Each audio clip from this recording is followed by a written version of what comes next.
You don't just want a car. You want a sanctuary. Introducing the all-new Aetherus sedan with whisper quiet cabin technology and an interior designed around you. It's not just about getting to your destination. It's about arriving inspired. Aetherus. Move beautifully. Essentially the timeline of what occurred here. In the early morning of January 21st, 2024, people that were commuting to work or other locations observed and discovered the body of Miss Shelley Mason lying on the side of Prospect. It was unknown at the time what occurred to Miss Mason, who killed her, and who was involved, but the police were rapidly able to put together an investigation that led to them to be able to identify Miss Waldeck as the person that killed Miss Mason. On January 20th, the day of the crash, Miss Waldeck had been to a baby shower. She then went to Ray's in Ypsilanti with her friends, where she was drinking with her friends. She was texting people that were not present, somebody who was either her friend or her boyfriend. She had texted things to her boyfriend about meeting up with him later. In her text messages to her boyfriend, she indicated that she was out drinking with her friends and that she would be continuing to be drinking with her friends. She referenced to him that she wouldn't feel comfortable driving too far to meet him later, and I apologize for my language, but that she was going to be really hopped up. She did drive instead, though. She drove her car and she killed Miss Mason. After getting home, she didn't stop. She did not call the police, and she left Miss Mason there. After getting home, Miss Waldeck saw her roommate. Her roommate's name was Sarah. And notably, we now know that Sarah actually drove that same route as Courtney a couple minutes ahead. And Sarah did see Miss Mason alive and walking on the road. And Sarah initially told the police that she saw Miss Mason walking on the shoulder of the road, which is consistent with physical evidence in this case as well. But when Courtney got home, and this is supported by Sarah's statement, as I understand it, as well as from the text messages that followed this, Courtney was quite hysterical. I'm going to call her Courtney. Courtney told Sarah that she had hit someone and that she needed to go back. Courtney and her roommate took over an hour to return to the scene. During this time, Courtney did not call the police. She did not ask for anybody to go out to the scene to help Miss Mason. Instead, she started texting her friends, her family. Her reaction to this was substantial and quite emotional. However, when Courtney came in for her interview with the police, which mind you was the Friday following, so she came in for her interview on January 26th. The crash occurred on January 20th. She told the police that she believed that she hit a deer. This deer had just kind of popped out of nowhere, that she saw it just coming at her. We know from our interview with Sarah, the roommate, that Miss Mason was walking down the road. Sarah saw Miss Mason a couple minutes ahead of Courtney, and that Miss Mason was walking down the road. But what we also know is that Courtney didn't think she hit a deer. Sarah has now told us that Courtney came home and said, "I think I hit someone." Sarah has confirmed for us that there was no mention of a deer. So when Courtney got home thinking that she hit someone without calling the police or stopping to help that someone, she continued to tell her friends and her family what she had done and what stress she was under. She didn't call the police, leaving Miss Mason lying in the snow on the side of Prospect in who knows what condition. And I will say that the evidence in this case bear out that it is possible that if Courtney had just called the police, Miss Mason might still be alive. That's why we have crimes like this. That's why the penalties for crimes like this are so substantial, because Miss Mason may have still been alive and may still be with us right now. Miss Mason was a mother, she was a daughter, and she was a grandmother And that woman was left on the side of the road without anybody with any help being sent her way. But not only did Courtney not call the police and not attempt to save Miss Mason in any way, what I now know is that Courtney then deleted approximately 150 messages off of her. She deleted those messages that I referenced earlier about her not wanting to drive so far. She deleted a message about her being fucked up. And I will make clear for the record, the message says, I'm going to be fucked up, not that she currently was when she sent it. She deleted a message that said, I wish I would have called 911 immediately. And she also deleted, got to live with it and get my car fixed ASAP. Were deleted before her phone was turned over to the police. What she also did when she got home, and I know that defense counsel will argue that this was normal for her behavior, was she parked her vehicle in her garage. That car remained in the garage, and the garage door remained closed, as far as I understand it, with the garage inside. The police subsequently did a search warrant, and it wasn't until they were there with the search warrant that they were then given consent to go into the garage and discover the Jeep.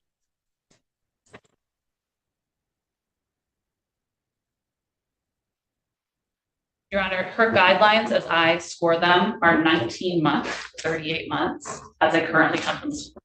My office requested a $100,000 cash surety bond at the time of charging this, and I am again renewing the request. Thank you, Your Honor. Response. Thank you, Judge. Obviously, I don't have to tell the court that Ms. Waldick stands here before you innocent until proven guilty. I'm not going to try the case in front of you, but I will address some of the things that were just said. First and foremost, there was an arraignment on January 28th where, as Ms. Hughes indicated, their office requested a $100,000 bond. A record was made. Prosecutor who attended the Zoom arraignment on that Sunday, myself, each made a record, and bond was set at $50,000, 10% with an alcohol tether. It's our argument to the court that that was not an unreasonable bond, nor was it an abuse of discretion. The fact that there's an ongoing investigation or this was charged early, that's not my client's fault. Maybe the prosecutor's office should have waited until the investigation was complete. With that said, Ms. Hughes indicates there was some drinking going on. My client turned herself in as a person of possible interest to the Washtenaw County Sheriff's Department to Detective Webb on January 26th. That date could have been sooner, and the police report indicates could have been sooner, but Detective Webb actually asked her to come in on Friday and not the Thursday beforehand. I appreciate Ms. Hughes that no evidence that Ms. Waldick was quote unquote fucked up, but that maybe she had said she was going to be. That talks about something in the future. It doesn't mean that she was. This same witness that Ms. Hughes talks about, I don't think Ms. Hughes would, this Sarah, quote unquote, Sarah, who has come forth and said some things, is the same Sarah who said she knew nothing about this originally. So now we have two different stories from Sarah, because originally Sarah said she had no idea what happened on the date in question. Ms. Waldick is now, since the arraignment, been before you twice here on February 22nd for her. She's been compliant with bond the whole 2 months to today's date that she has been on bond since being arraigned, with an alcohol tether the whole time before she was released from jail, with absolutely no issues. So this is the second time before you, but including going to the Sheriff's Department to speak with Detective Webb, she's appeared 3 times. She's not a flight risk. In addition to being on alcohol tether and having no issues, she's also reporting, checking into community corrections weekly. I've heard nothing today regarding any bond violations because I don't think there are any. There's been no change in circumstances as we see it since the date of the arraignment. Ms. Waldick is definitely not a flight risk, and she's not shown that she's a danger to the community in the past 2 months at all. Again, there's been no allegations of that. Judge, the 8th Amendment of the U.S. Constitution indicates that the court shall provide a bail that is not excessive.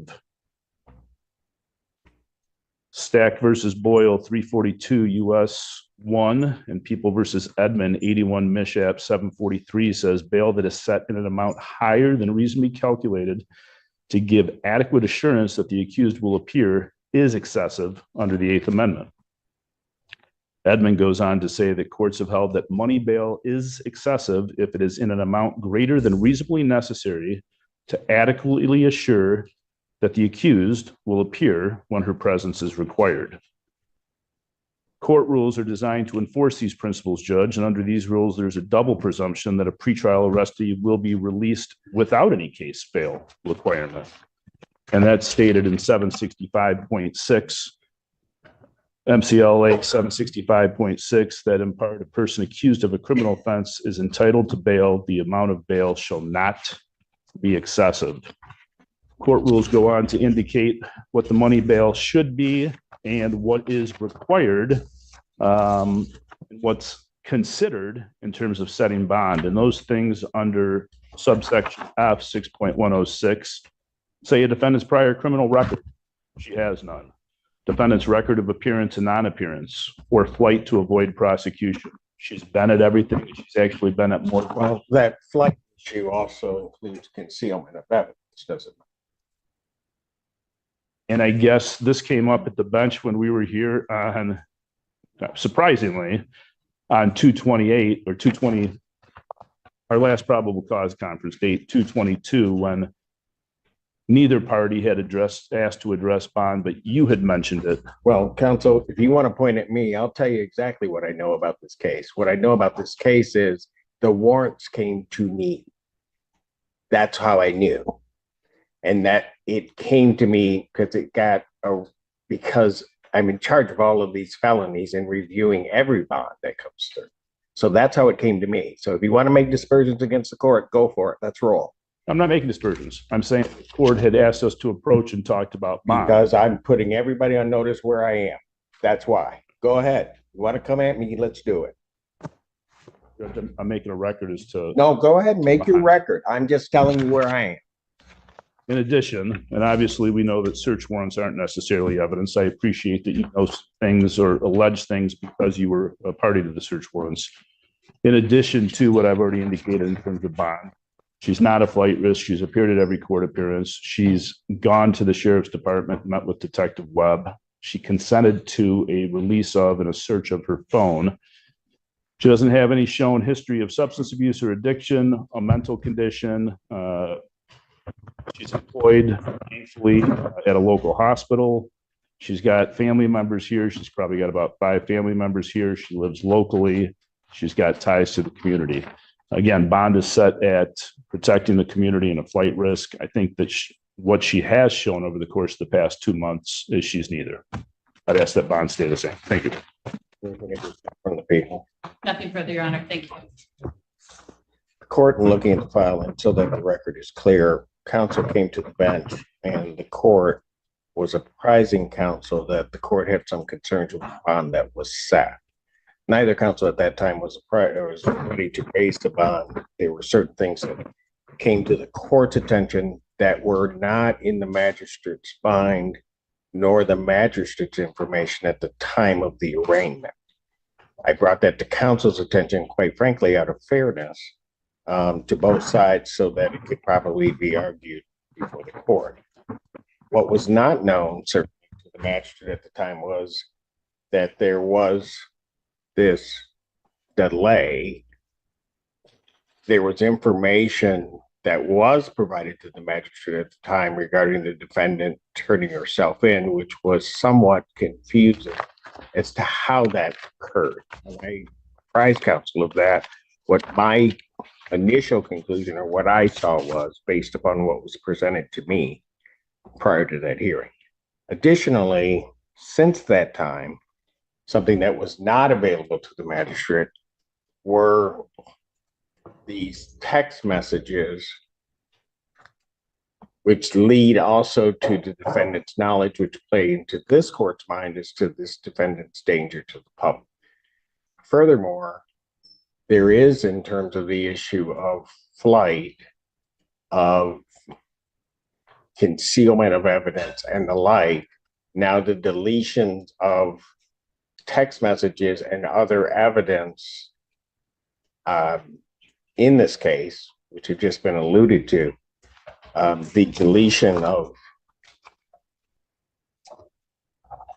basically evidence, which I think also bears upon the defendant's risk in this case. Also, the likelihood, the court can take into account the likelihood of conviction and other things as it regards to setting a bond.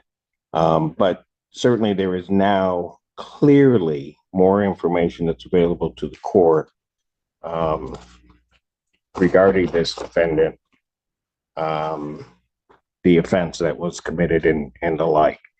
The court, I will also take into account the fact that I don't have any community corrections violations. I don't have anything along those lines. I do not believe that, given the information now available to the court, that the amount of the bond that was originally set, I do not believe that it is appropriate, and that additional bond would be required in this case.